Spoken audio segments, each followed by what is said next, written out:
皆さん、こんにちは。ジョーです。今日はですね、またクリプトの領域で、非常に有名かつ活躍されている方をお招きして、インタビューをしていくというコーナーをやっていきたいと思います。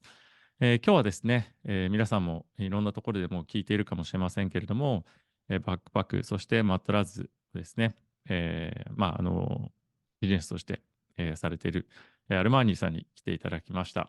Okay, thank you so much for Amani for coming to this show. I'm really honored to have you, and this is such a privilege. Yeah, likewise. Thank you so much for having me. Excited to be here. Okay, so let's kick off. I think you're already pretty famous, and everyone knows about you, but it would be nice if you can make a brief intro to the audience. Sure thing. Yeah. So, how would I describe myself? So, I suppose most people know me for my work on Solana. So, came onto the network in 2020. I've worked on a bunch of stuff, wallets, DeFi. And I suppose the first project that really had a substantial impact in the early days was really my work on developer tooling. So, I built what is known as the Anchor framework. I suppose the closest analogy would be kind of React, but for smart contracts on Solana, kind of a comprehensive developer toolkit for building on the network.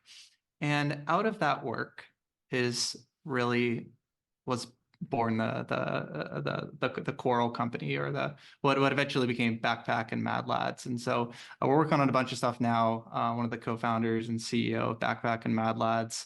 And I suppose there's a bunch to unpack there, but programmer working in crypto might be the long story short.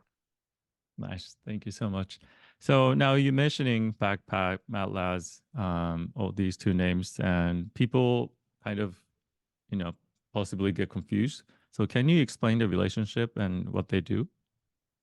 Yeah, totally. So I think maybe starting with Backpack. So Backpack started as a self-custodial wallet. So much like MetaMask or other self-custodial wallets, it's a key management system where you can custody your crypto. It's some code online that you can download and connect to different blockchain networks like Solana and Ethereum, manage your tokens, manage your NFTs, use applications on the respective network. It's really your gateway into crypto. And we started with a wallet, and most recently started this new journey of building an international crypto spot and derivatives exchange. And so basically the idea is, whether you want to do self-custody or have exchange custody and trade crypto, you can do everything you want on these respective networks, all inside of a single application. And so we very much want Backpack to be this like next generation wallet, but also a next generation exchange. And so that was really, I think, from a product point of view, where the company really kind of stands and kind of what we're building. Mad Lads is really a passion project that has grown into to have a life of its own. So it's an NFT project, it's an art project, much like Bored Ape Yacht Club, much like CryptoPunks. It's 10,000 unique pieces of artwork with a bunch of incredibly passionate people all around the world. But the way we think of it is it's really the social layer for everything that we do. We kind of have this saying that we say in the company where everything in crypto, it's on the one hand it's technology, but on the other hand it's culture. And it's really like the intersection of those two things that makes the industry so special. And nowhere is that more prevalent than in the NFT space. So Mad Lads is really the cultural backbone of all of our products. They're our first customers. They're the people we build for. And it's an incredible brand kind of in its own right. And so there's a bunch of kind of interesting and deep and maybe subtle ties between the two brands, but that is more or less maybe an introduction. Thank you. Why you started doing the exchange? Because exchange is such a tough business, not just in terms of competition, but also legals and stuff. Any particular reasons? Yeah, so For those that have not actually kind of worked in on these centralized exchanges, it is an enormous task. It's an incredible mix of skills. It's not only very sophisticated engineering where you need to have like deep, Web 2 distributed system skills. You need to have, deep expertise in crypto specifically.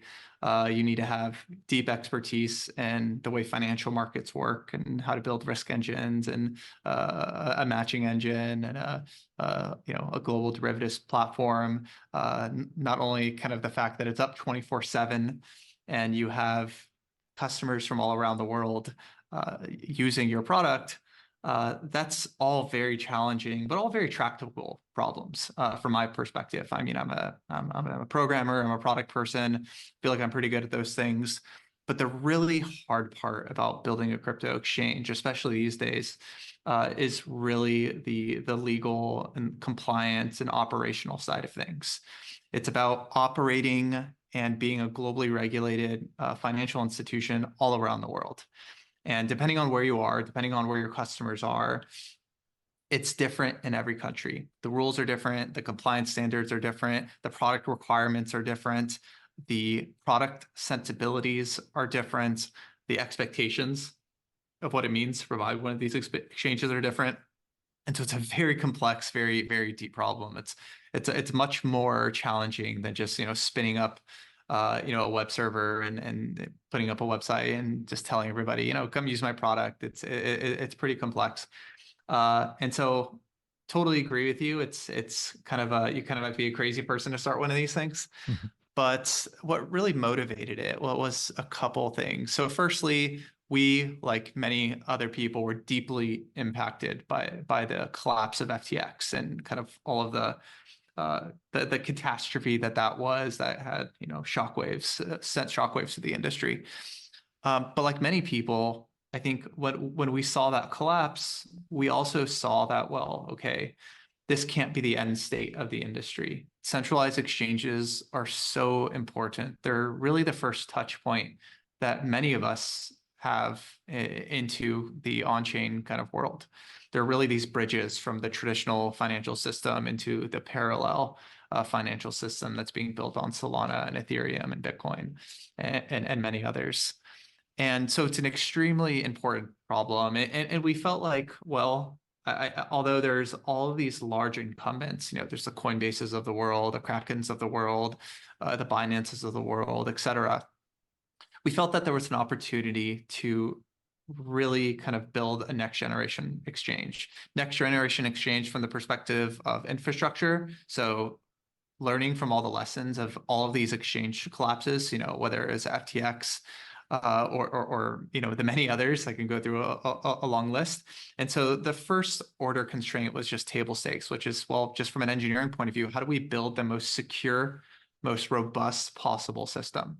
And so we basically have taken all the techniques and lessons from, the past, I don't know how long we've been in this industry, I guess past 7 or 8 years, and applied it to the context of the exchange. So we basically built the exchange from scratch, and it's basically, we don't like to call it a blockchain because it's not censorship resistant, but we basically threw out censorship resistance, but I'll have all the same properties of a blockchain. We have a global linear kind of authenticated log where every message is signed within a cryptographic key pair. We have state machine replication. So there's multiple independent validators that are all running the exchange at any given point in time. And then we use multi-party computation for custody of the exchange wallets for all the deposits and all of the withdrawals. And so the whole idea basically is that there's no single point of failure, and we can minimize trust in the context of a centralized exchange while maintaining all of the really demanding performance and system requirements that a global kind of financial institution has. And so, we're trying to build this thing to be a next, next level kind of bastion of deserved trust, if you want to put it in those ways, from an engineering point of view, in addition to kind of all the zero knowledge proofs that we're working on as well of reserves and things like that. And I think that's a really interesting conversation, but it doesn't stop there, because I don't think that the problems of FTX and others I don't think engineering can be a comprehensive solution. I think it's one very important solution, and we've kind of taken our architecture to the extreme to solve a lot of these trust problems as securely and as robustly as possible. But I also think that there's a place for compliance.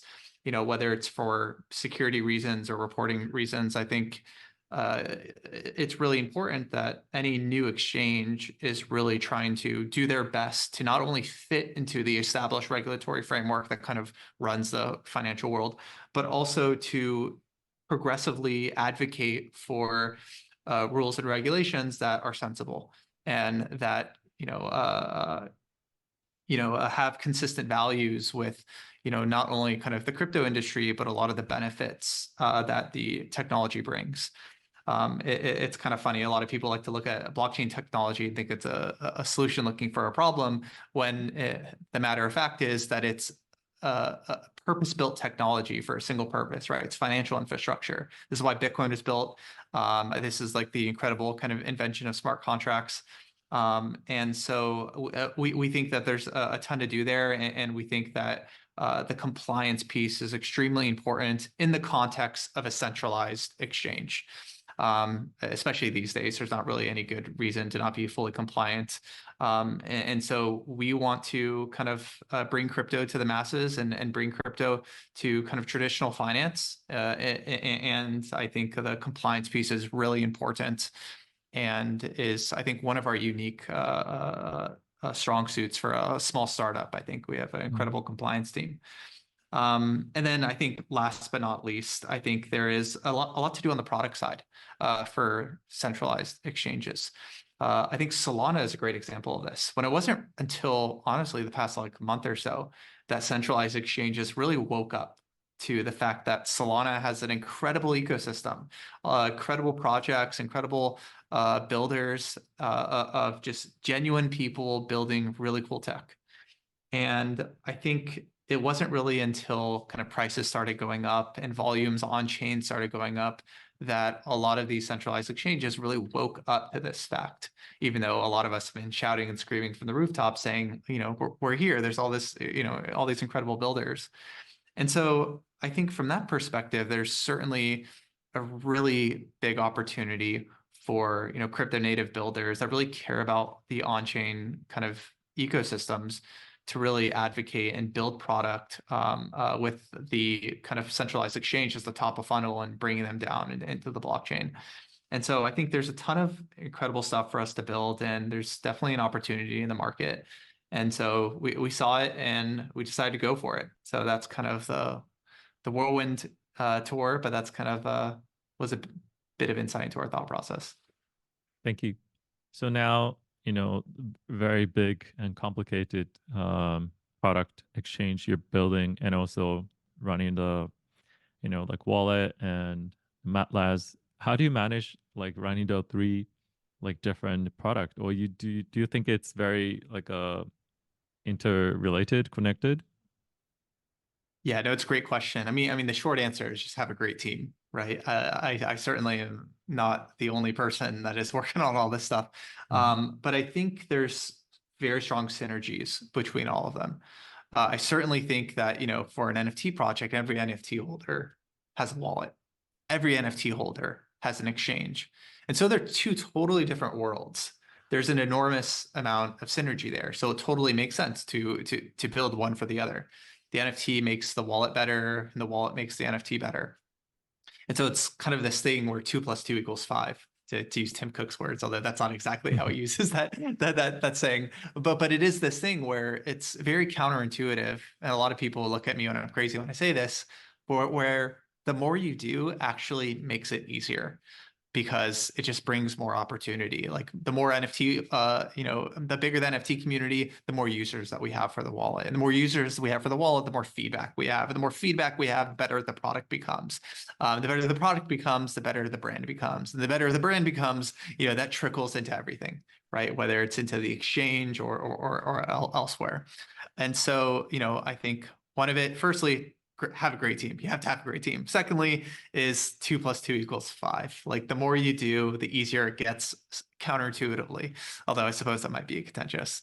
And then thirdly, I mean, the reality is just, work really hard. and it's kind of like those things kind of come together and you get, I guess, what we've done falls out. And, I'm sure there's a lot we can do better, but yeah, we care a lot about it and it's fun. That's maybe the most important thing. Thank you. Very interesting. And now, I think Backpack is, I think your Solana space now really popular and admired and respected. But I think in the crypto ecosystem as a whole, I think Backpack is a rising star now. What are the turning point you guys getting really big attention, or has it been like since the beginning, or how was it? I think we were very lucky that we had been in the Solana space kind of since 2020. I came in September 2020 and have been working in the Solana ecosystem before there was, before much existed at all. And so I think that created a lot of I guess, for lack of a better word, just goodwill and I guess trust, which is funny because we're in a trust minimized industry, but there's certainly a lot of trust and willingness for people to support the stuff that we are doing, because we have just been building for so long. And I kind of always viewed kind of Solana as kind of like a second home of sorts. And so I think one of the big turning points is really just the Mad Lads Mint. Really seeing that there was all these people that were really excited about what we were doing. They're ready to support us with nothing, with no expectation of anything in return. Even though there was all of these kind of insane competitors that already existed that were extremely well funded. And you kind of had to be crazy at the time to kind of to start a wallet company. And that's what we did. And so I think that was really the turning point. Especially because we had such a challenging time getting out of the FTX hole that we were in, because we had so much of our money on the exchange. Just all of the funding that we had, not all of it, like 88% of our working capital was basically on the exchange. And so we were basically out of money, and there are two choices: was, quit and give up, or keep going and see kind of how the market reacts. And so I think that was really the big turning point, was the Mad Lads Mints. And then I think, after that, it was really just a game of execution. We kept working on the wallets. We pivoted pretty majorly halfway through, and really we built all this crazy stuff that most people don't even know about today. We built messaging. We built this social graph, profile pics, usernames, friendships. We built, XNFTs, this open API for push notifications, built an app store, built a bunch of stuff that a lot of people a lot of the newer folks don't even know about, because we kind of shifted our focus a bit. And now we have the exchange. And so I think the exchange is really the next big kind of tailwind, where we weren't really sure, I guess, if there was a market for it, but the Pith listing, which is our first kind of real listing on the market, which is like a huge success for us. And there's just like all of these people from not only Solana, but also we can see them coming over directly from Binance and OKX and these other exchanges, where they wanted to try a new exchange out. And I think that was also a big turning point and a big tailwind for us. That was really encouraging and allowed us to double down. Thank you. And now, exchange business, I think, like you said, Coinbase is really well funded, and also Binance, OKX, Bybit, they're all been in the space and making good money, well funded. How do you compete with those people, those guys? Yeah, no, it's a great question. So I think it's ultimately a question of, well, like, how do you compete with any entrenched competitor? There's a bunch of great examples of this, right? Tesla, versus Ford, or Tensor versus Magic Eden. Now, that example is just incredible, right? Where you have two guys that go after, with no funding at all, basically go after this $1 billion behemoth, in the NFT space. And now they have like 80, 90% market share on Solana. It was really an incredible story, and one I like to kind of talk about a bunch because it's really just so inspirational. And you look at how they did it, and they did it, it sounds so super simple, but they did it by focusing on the Solana ecosystem. They did it by building really kind of incredible new products that hadn't been built before, right? They totally changed from this retail-friendly NFT marketplace to they're like this trader-oriented kind of NFT marketplace. And by just like working really hard and just listening to their users. And the space moves so fast. Whether it's L1s themselves, the programming languages, NFTs, DeFi, wallets, gaming, you name it. The space moves so fast that it's really all about, I think, just keeping your finger on the pulse and just building really good product.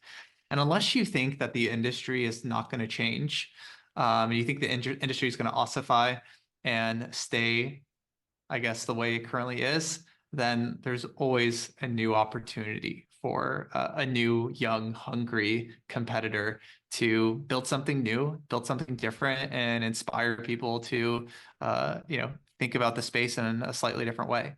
And so I think that's ultimately what we're doing and how we think we can do well. And I think those companies that you mentioned all are really kind of inspiring leaders in the space. But I think we have something special. And I think, given our, very, very crypto native focus and NFT focus, I think there's a big opportunity for us. So yeah, it's about execution, and it's kind of as simple as that. Totally. Thank you. And also now, as a lot of people know, you guys based in Tokyo. Is that any specific reason? Because we're such a honor to have you guys in Japan. Not so many global leaders are based in Tokyo or Japan when they building a product. Yeah, I mean, the long story short is that Tokyo is one of the best, maybe the best city in the world. It's an incredible place. I mean, Japan's an incredible country, but Tokyo is just an incredible city. Anybody that's ever been here or lived here will tell you that. So it's honestly, it's like it's such an easy decision. But I can maybe give you a more rational kind of thought process beyond just like enjoying being here. So if you're building an international crypto exchange, where do you live? So you're not going to live in the US. I mean, if you're going to go after the US market, then maybe the US is great. I'm American. I love the US. But we wanted to really go after the international market. We felt like that's where the opportunity was for us. And so if you're going to go after the international market, you need to be internationally. You need to be on the same time zone. You need to be on Twitter at the same time. You need to live, breathe, eat, the culture of your users. You need to be there face to face. And then the question is, okay, well, where do you go? And I think there's a bunch of really compelling options. Dubai was a really compelling option to us. Super crypto friendly, an incredible city. One of our largest regulators is there. So we set up shop in Dubai. So we have an office there. We have the license there. Dubai it is and continues to be extremely kind of compelling and important to us. But we're want to not just serve Dubai users, we also want to serve the rest of the world. And Asia is where a lot of I think the current kind of Mad Lads community is, and where a lot of crypto trading volume is. So there's basically a ton of users in Asia. So it's like, okay, well, Asia is really attractive. Where do you go in Asia? And there's a bunch of compelling options. Hong Kong, I love Hong Kong. Taiwan, love Taipei. I think. But if you start thinking about it strategically, really you should look at it and sort by trading volume and who does the most, right? Because those are going to be your users. I think China is probably going to be close to the top of that list. But obviously living in China is very tough for a bunch of different reasons, especially I think as an American. I think it's pretty hard to get people to go to China. I think it's very polarizing, I think. So it's like, okay, we can't go to China. That doesn't make any sense. Hong Kong is really attractive. Everybody speaks English, especially as a Western kind of, founder, it's very attractive to go to a place where it's easy to communicate and everybody speaks English, and it's a financial hub or one of the financial hubs of that APAC region. But there's not as much, I think, users there, and so it's a little tough to justify, even though it's a great city. Japan is, the third largest country in the world by GDP. It's got a very kind of, crypto forward kind of progressive culture, both from a legal regulatory point of view, but also just from a social point of view. And so I think if you combine that with the fact that, it's a really large country, and combined with the fact that it's just an incredible place to live, combined with the fact that, I think it's been mostly underserved for the Solana ecosystem. I think there's a bunch of folks here that we talk to that know a ton about Ethereum, that know a ton about Ethereum NFTs. Not a lot of folks that know about Solana, not a lot of folks that know about Solana NFTs. And so we view it as a greenfield opportunity to bring that culture and what the L1 has to offer to kind of and contribute that to Japan. And so I think that was a big part of the calculus as well. And so, we kind of picked up our bags, came over to Tokyo. We were lucky that we knew a good amount of folks here, and so it wasn't too difficult. And we have, been here, I guess, for the past 4 or 5 months now, and it's been probably the best decision we ever made. I'm a huge fan of Tokyo and Japan, and I recommend it to everybody now. If you haven't been here, you have to come. It's one of the best places in the world. Nice to hear. And now my question obviously is, are you getting a license in Japan, or what do you think? If you can talk about it. Yeah. So we are actively pursuing licensing here. It's a lot of work. It's not something that happens overnight. It's a very rigorous process. And it's something that, we're working really hard on. And I think once we make a little more progress, we'll share more. But yeah, we're working really hard on it, and it's extremely important to us. Cool. And now I think because of the time restriction, I want to touch upon the roadmap of Backpack Mad Lads from here. So some of the roadmap is, I suppose, supposed to be a surprise. So I'll leave some holes in it, but I think I can maybe express some of the maybe more obvious things that we're working on. So on the exchange side, there's tons of product to build. You don't build an exchange overnight. These institutions have been around for 10 years. I don't know, Binance been around for like 10 years or whatever at this point. There's so much to build. So right now, where we are at is we're on Solana. We're coming out with Bitcoin and Ethereum soon. We're listing markets like crazy. And we've been rolling out our reward system. So it's this system called the drop, where basically we're measuring user behavior and rewarding people for basically using the product and earning for using the product. So whether you're trading or whether you're doing things on chain with the wallet, we basically want it to be a place for people to earn while using crypto. And we think the incentive layer is so powerful, and so building a full-fledged product around it is super important. So the reward center and the drop is one thing that we're definitely focused on. Futures is a big thing that we're focused on. So building out the risk engine, getting perpetual futures up and running is a big thing. Obviously, the mobile app continues just to be extremely important, something that's rolling out. We have it for the wallet, and we're rolling it out for the exchange over the next couple of weeks, basically. So that's kind of a big thing.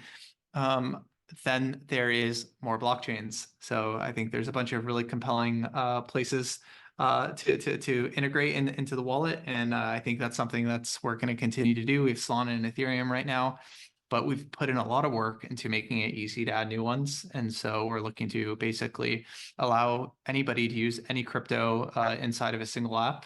And so that's going to be a big point of emphasis.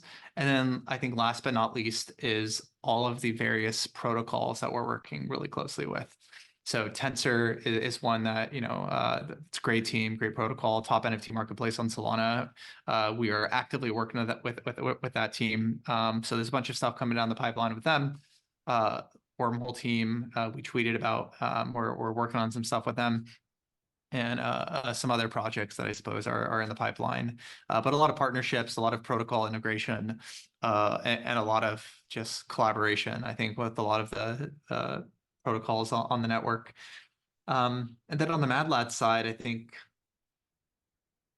it's a horrible answer, but I think so much of the Mad Lads experience is about surprise, it's about delight, it's about energy, and that emotional roller coaster. And so I think I'll keep that a surprise, but a ton of stuff on the Mad Lads side that we're just like itching to get out. But yeah, that'll take some work, but more Mad Lads stuff as well. So Understood. I hope that I answers think, the question.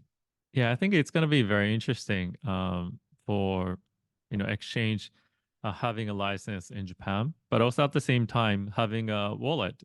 Wallet is a little bit of, I don't know, tricky part, how the regulators treat and how the relationship between those two. So I'm gonna, look forward to how that develops and how that it's going to open the opportunity for the Japanese users. Yeah, absolutely. I mean, I think the wallet is so important. It's a piece of code that, open source code on the extension that you could just go and run. It's the epitome of free speech. It's what makes crypto so special. I think it really establishes as a big part of our identity. And I think we're really proud of our wallet product and excited to bring it to the world. Okay. And last but not least, can you give some message to the Japanese audience? I think I think the main message I would say is, firstly, the Solana kind of ecosystem, I think is something that's been very, how do I put this? I don't want to say ignored, but it hasn't really had exposure to Japan in the same way that other protocols have. And I think that is the one thing that I'm most excited to see kind of the Japanese audience react to. Is I think there's a small kind of tight-knit group here. A couple protocols like Orca have folks here. But I think bringing that to kind of the Japanese audience, I think is going to be, the most exciting thing over the next year for us. And so I'm excited to get people into the wallet, excited to get people into the exchange once that's licensed and ready to go here. And obviously excited to bring people into Mad Lads and the NFT community and all of like the cultural just, significance, I suppose, that has to offer. And I think that's kind of the main thing is try the Solana network and try the Backpack wallet as your kind of entry point. Okay, Marnie, thank you so much for your time. It's such an honor again to have you. I'm so happy to have you given some message also for the Japanese audience. There's not much opportunities for us to hear somebody from like you. So we hope we continue this relationship. If there's anything, want to deliver the message, please come to my channel again. And we're looking forward to it. Great. Thank you so much. Okay, thank you.